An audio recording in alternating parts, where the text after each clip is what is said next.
अस्सलाम वालेकुम। कैसे हैं आप सब लोग? उम्मीद करती हूँ सब खैरियत से होंगे। जहाँ रहें खुश रहें, हंसते मुस्कुराते रहें। जैसे कि टाइटल देखकर आप लोगों को अंदाज़ा हो ही गया होगा कि आज के व्लॉग में हम बात करेंगे कतर में, दोहा में रिहाइश या अकोमोडेशंस के सिलसिले में। क्योंकि हम लोग ने भी यहाँ में 1 साल हो गया और हमारा एग्रीमेंट जो है वो तकरीबन कंप्लीट होने वाला है, तो हमने सोचा कुछ हम भी अपार्टमेंट्स अपने लिए देखते हैं, कुछ बेहतर मिल जाए, कुछ इकोनॉमिक मिल जाए। उसके लिए हमने काफ़ी सारे विज़िट्स किए अपार्टमेंट। कुछ हमें डिटेल्स जो हैं वो व्हाट्सएप वगैरह पे भी मिल गई थी। मैंने सोचा कि आप लोगों के साथ भी शेयर करते हैं कि जो लोग नई अकोमोडेशन ढूंढ रहे हैं अपने लिए या फिर प्लान कर रहे हैं कतर आने के लिए और यहाँ रिहाइश अख्तियार करने के लिए या जॉब के लिए, तो ऑब्वियसली जिस सिलसिले में भी आएँ आपको रिहाइश की ज़रूरत तो पड़ती ही है।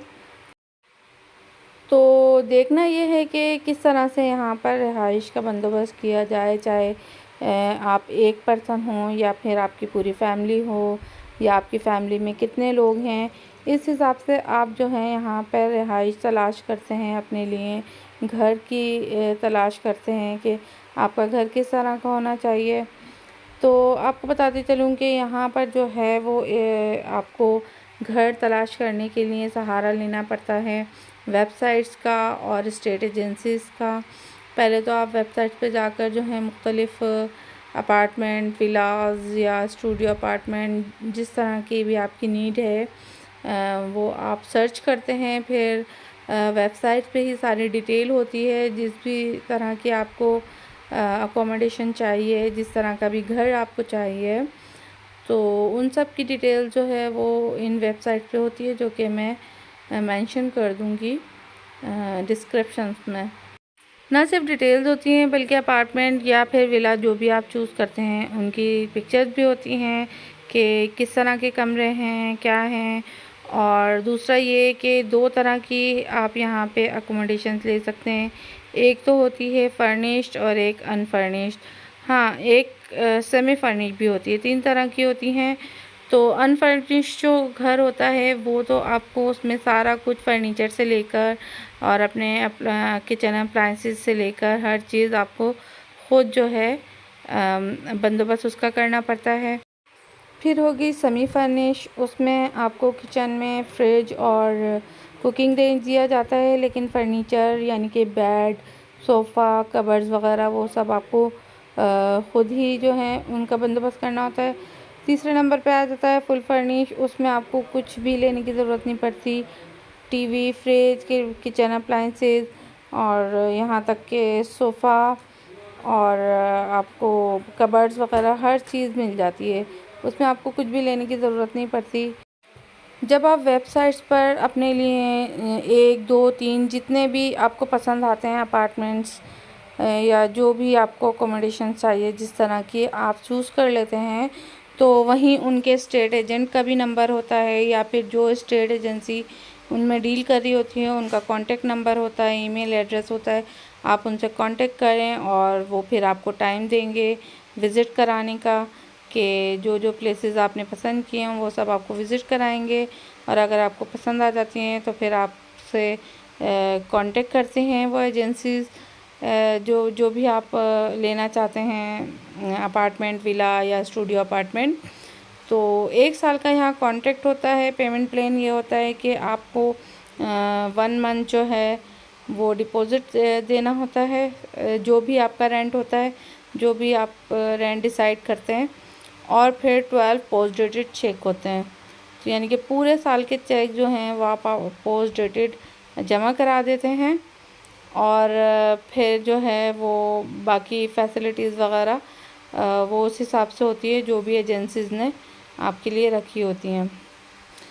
यहाँ हम पहले अपने फ़्लैट में दाखिल होने जा रहे हैं, जो कि हमने विज़िट किया था, अपने लिए हम तलाश कर रहे थे। ये है वकरा का एरिया और इज़दान विलेज के जो हैं ये अपार्टमेंट हैं। और हमने कहा चलो देखते हैं, क्योंकि इनके रेंट जो हैं बहुत ही ज़्यादा इकनॉमिक हैं दोहा के मुकाबले में। एक दोहा में जो है वो बिल्कुल अलग है रेंट की पोजीशन, और वक्रा में जो है वो रेंट की पोजीशन बिल्कुल अलग है। अभी जो अपार्टमेंट आप देख रहे हैं जिसका हम विज़िट करने के लिए गए थे, ये वक्रा में है। इरदान विलेज के जो हैं ये अपार्टमेंट हैं। इनका किराया इंतहाई इकनॉमिक है और किराया सुन के तो दिल खुश हो गया, क्योंकि दोहा में जो है काफ़ी महंगे रेंट हैं अपार्टमेंट्स के। उसकी निस्बत इनके जो हैं वो रेंट बहुत अच्छे हैं। अनफॉर्चुनेटली यहाँ पर जितने भी तकरीबन अपार्टमेंट्स हैं 2 BHK 3 BHK हैं, और वो सब ही रेंट आउट हो चुके हैं। मुश्किल से 2 या 3 जो हैं अपार्टमेंट बचे थे, और वो भी ग्राउंड फ्लोर पे तो सिर्फ एक ही था, बाकी सेकंड फ्लोर पर थे। तो हमने फिर वही विज़िट किए, देखते हैं। बस अनफॉर्चुनेटली कि हमें जो है यहाँ का थोड़ा सा घर जो है वो कंजेस्टेड लगा। ओवरऑल बाहर का जो एरिया है वो बहुत ही अच्छा लगा, कम्युनिटी बहुत अच्छी लगी। बाउंड्री वॉल के अंदर जो है पूरा वो सारा कुछ इनके विलास बने हुए हैं और बहुत अच्छे लग रहे थे। लेकिन अंदर जब हम आए तो हमें थोड़ा सा घर जो है वो कंजस्टेड लगा, क्योंकि अभी हम जिस फ्लैट में रह रहे हैं वो काफ़ी स्पेशियस है, और चारों तरफ से हमारी विंडोज़ ओपन होती हैं, और रोशनी और मतलब बहुत वाइड हमारा जो है ना अपार्टमेंट है। तो उसकी निस्बत ये थोड़े से हमें दबे दबे से लगे, तो हमें ये रिजेक्ट करने पड़े। दूसरी सबसे बड़ी बात कि किचन बहुत ही छोटा था इनका, और बिल्कुल भी मुझे अच्छा नहीं लग रहा था, तो इसलिए हमने इसे तो कर दिया रिजेक्ट। जबकि इनके किराए इतने सस्ते थे कि दिल खुश हो गया था सुनकर। यानी कि 3500 रियाल से लेकर 4500 तक मैक्सिमम यहाँ पर अपार्टमेंट रेंट आउट हो रहे हैं। जबकि दोहा में पोजीशन ये है कि स्टार्टिंग आपका रेंट जो है वो, अगर आप स्टूडियो अपार्टमेंट लेते हैं तो वो स्टार्ट होता है 3500 से, और 2 BHK 3 BHK जो है वो आपका 5500 7000 8000 11000 15,000 तक जाता है। कि आप दोहा में कौन से एरिया में रह रहे हैं और किस तरह के अपार्टमेंट में आप रह रहे हैं, उनमें क्या क्या फैसिलिटीज़ हैं, क्या क्या इम्यूनिटीज़ हैं।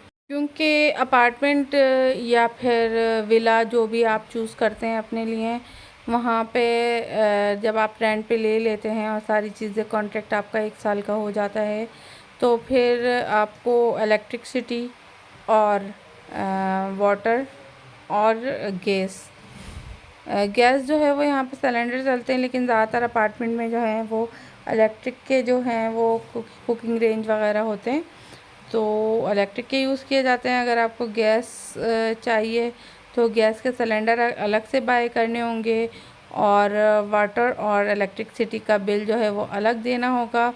वो तकरीबन 300 से 500 रियाल तक होता है, इतना ज़्यादा एक्सपेंसिव नहीं होता। हाँ, बहुत सस्ती है यहाँ पे बिजली। दूसरा ये कि इंटरनेट सबसे ज़्यादा महंगा है यहाँ पे। यहाँ तक कि खाने पीने से ज़्यादा आपको टीवी देखना और इंटरनेट यूज़ करना महंगा पड़ सकता है। कुछ अपार्टमेंट जो होते हैं वो इंटरनेट और बिजली और पानी के बिल जो हैं वो रेंट पे ही इंक्लूड कर देते हैं, लेकिन वो मेंशन होता है वेबसाइट पर कि आया कि इंक्लूडेड हैं या कि नहीं हैं।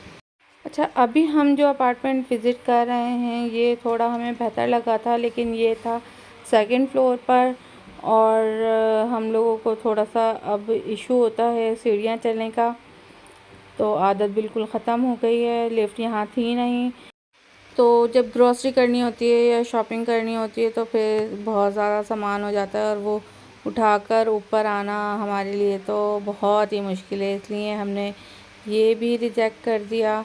लेकिन ओवरऑल हमें एरिया जो है बाहर का बहुत पसंद आया था, लेकिन सच्ची बात है अंदर से हमें घर इतने अच्छे नहीं लगे, क्योंकि इस वक्त हम जिस अपार्टमेंट में रह रहे हैं वो काफ़ी स्पेशियस है, काफ़ी वाइड है।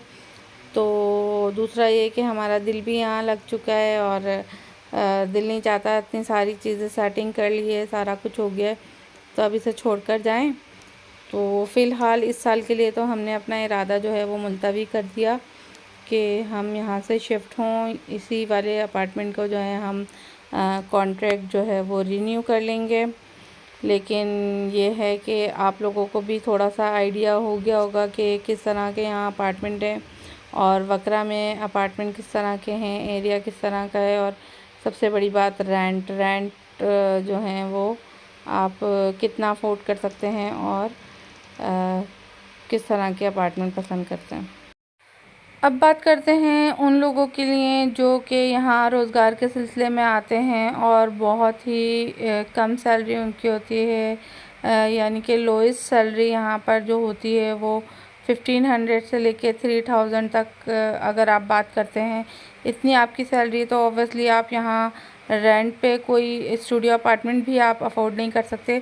तो उनके लिए एक और हल है कि वो बेड स्पेस ले सकते हैं, कि यानी कि एक अपार्टमेंट या कोई एक विला या फिर कोई एक जो है वो यहाँ पर घर किराए पे लेकर, और उसमें काफ़ी सारे लोग जो हैं शेयरिंग में रह रहे होते हैं, मतलब 4 लोग हैं, 5 लोग हैं, जितने भी लोग हैं, तो वो उस रेंट को डिस्ट्रीब्यूट कर लेते हैं। तो आपके हिस्से में 500-600 रियाल तक जो है वो रेंट आ जाता है। उसके अलावा खाना पीना यहाँ इतना ज़्यादा महंगा नहीं है, उसके बारे में हम किसी और व्लॉग में बात करेंगे।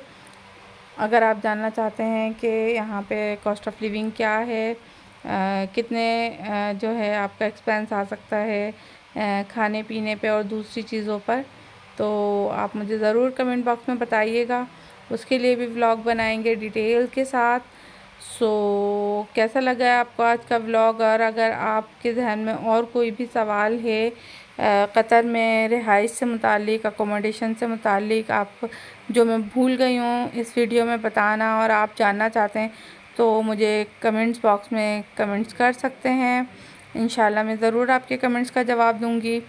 और वीडियो पसंद आई तो लाइक ज़रूर कर दीजिएगा, और जिन लोगों ने अभी तक सब्सक्राइब नहीं किया है वो सब्सक्राइब कर लें। अपना बहुत सारा ख्याल रखिएगा, दुआओं में याद रखिएगा। इजाज़त दीजिए, अल्लाह हाफ़िज़।